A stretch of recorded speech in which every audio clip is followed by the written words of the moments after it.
কনভিক্স নিয়ে দাঁড়িয়েছি চাঁদাবাজদের বিরুদ্ধে। শুনেছি আব্দুল মান্নান ভাই বলেছেন এখানেও নাকি চাঁদাবাজি হয়, এখানেও নাকি জমিদার আছে, এখানেও নাকি সন্ত্রাস আছে, দুর্নীতি আছে। 12 তারিখে আপনারা রায় দিবেন।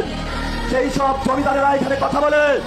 এইখানে ছিলেন খোকা সাহেব, মাঠের মধ্যে গোপালে তার রক্ত দেখেছিলাম। খোকা সাহেবের প্রতি আমাদের শ্রদ্ধা, কিন্তু খোকা পুত্র সেইভাবে জমিদারি ব্যবস্থা কায়েম করেছে। আপনারা আগামী 12 তারিখে ভোটের মাধ্যমে রায় দিয়ে তাদের জমিদারি ব্যবস্থা, দুর্নীতির ব্যবস্থা, চাঁদাবাজির ব্যবস্থা। সিংহ শাবকের নাম নাসিরউদ্দিন পাটোয়ারি যদি আগামী 12 তারিখ পর্যন্ত বাইসা থাকেন তাহলে নিশ্চিত এমপি হবেন।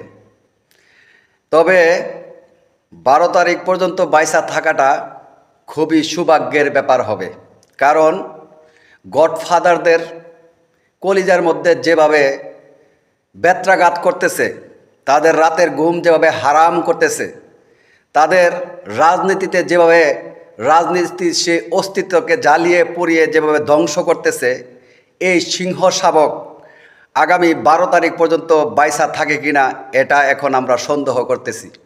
তবে বাইসা থাকলে এমপি, আর যদি বাইসা না থাকেন তাহলে অগ্রিম শহীদি সালাম, লাল সালাম আপনার প্রতি।